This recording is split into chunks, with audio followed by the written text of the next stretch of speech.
Sala welcomes Haru back with a radiant smile and open arms, creating an incredibly warm atmosphere. A tight hug between the two. This is the moment Haru can let go of all the pressure and just be herself. Sala excitedly goes to get the favorite mango shaved ice to treat Haru, while Haru looks hesitant, about to say something.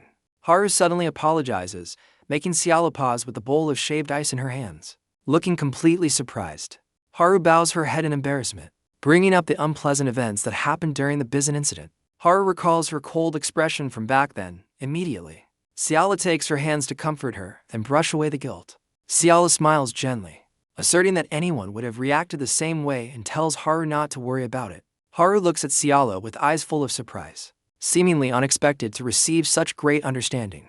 The scene shifts to the quiet late night, with Sala sitting alone by the window with a glass of wine, lost in her own thoughts. Haru is sound asleep after an exhausting day, while Sala quietly sits there under the moonlight, guarding her friend's peace. Sala sits alone at night, lost in thought. She thinks to herself, that day, Egostic's expression still haunts me. An image of Egostic flashes in Sala's memory. She predicts that he will likely be resting for the remainder of the year after the recent battle. Sala worries about what's to come. She feels as if Egostic knows something big is going to happen next year. The scene suddenly shifts to a dark place, the Moonlight Cult. Many hooded figures are kneeling in a sinister, ancient cathedral. On the wall are strange reliefs worshipping the moon.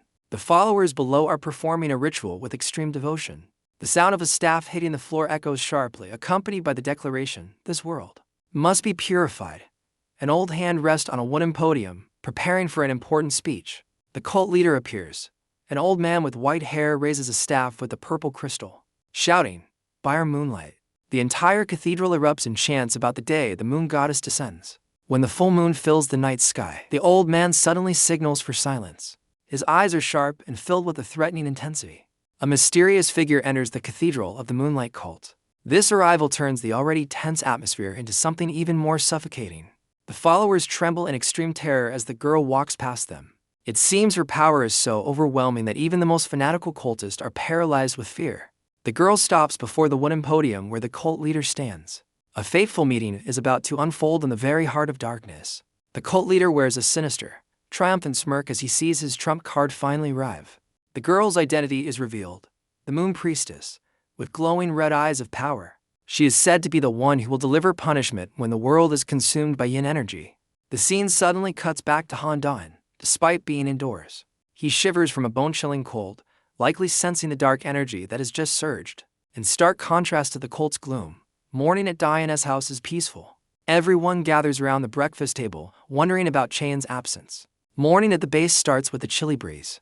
Dain joins the table and is reminded to eat plenty to stay healthy. A familiar scene, Seung gets a harsh lecture for being a picky eater, constantly picking beans out of her rice. Even a genius is afraid of beans. Sehi doesn't escape either, getting called out for her habit of putting elbows on the table. This domestic vibe really makes you forget they are powerful beings. A close-up of Dain's speechless expression as he stares at his own bean-filled bowl. He's likely having a massive internal struggle right now. Dain feels a strange sense of déjà vu.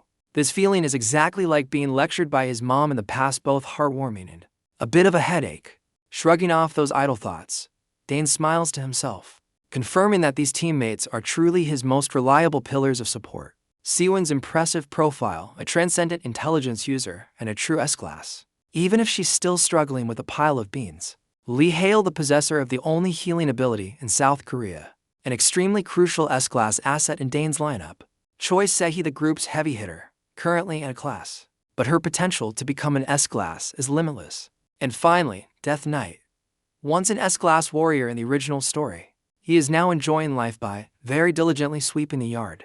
Dain looks round the table and feels his heart swelling with pride for his super powerful lineup. Even though the reality is Seun is still struggling with the beans. Lee Hale stands up to say goodbye as she heads out for school. Dain silently comments on the busy and hard-working life of this school senior. Hale looks quite drained from the pressure of studying, and Sehi cheers her on to hang in there. Just like in the old days. Seun also cheers for Hale with extreme enthusiasm, creating a very cute moment between the team members. After Hale leaves, Dain, Sehi, and Seun get to work on the household cleaning duties. Secretary Sabin observes and wonders what Sehi and Seun have been busy plotting lately. The two girls rush down to the basement. Sabin worries because they spend so much time down there without caring for any sunlight.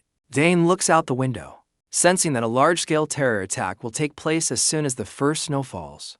Dain looks out the window, sensing that a large-scale terror attack will take place as soon as the first snow falls. The segment ends with Dain's meaningful smile. I'll make sure they get plenty of moonlight. A subtle declaration of war against the Moonlight Cult. Secretary Sabin looks visibly confused and puzzled by Dain's cryptic remarks about the moonlight. The scene shifts to a freezing night where Dain, Seon, and Sehi are on a windy rooftop. Seon shivers, not expecting the weather to be this cold. Sehi, looking slightly sleepy and annoyed, wonders if Dain called them all out in the middle of the night just to stare at the city lights. Dain gets straight to the point by asking if the two have ever heard of the Moonlight Cult. Both look surprised and unfamiliar with the name. Dain explains that they are a bunch of monstrous cultists who are preparing to destroy the country. Very soon, Dain's gaze turns serious as he asserts that currently, no one in this country is capable of stopping them.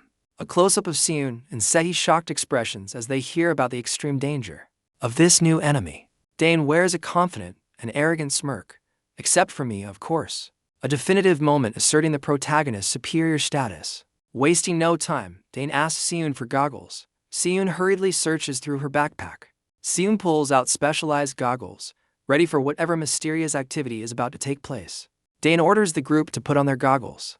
He explains that these will help them find the magic circles the enemy has laid out, and that they should be glowing incredibly bright. Dain puts on his goggles with a meaningful smirk and asks, "Do you see it?" His expression suggests he already knew the terrifying scale of the situation. Seon and Sehi are completely frozen. Their eyes show pure shock as they look through the goggles at the nighttime city landscape. An overwhelming sight is revealed. The entire city is glowing with dense magic circles. Someone exclaims, "Everything is glowing, you moron," signaling a national-level disaster is imminent.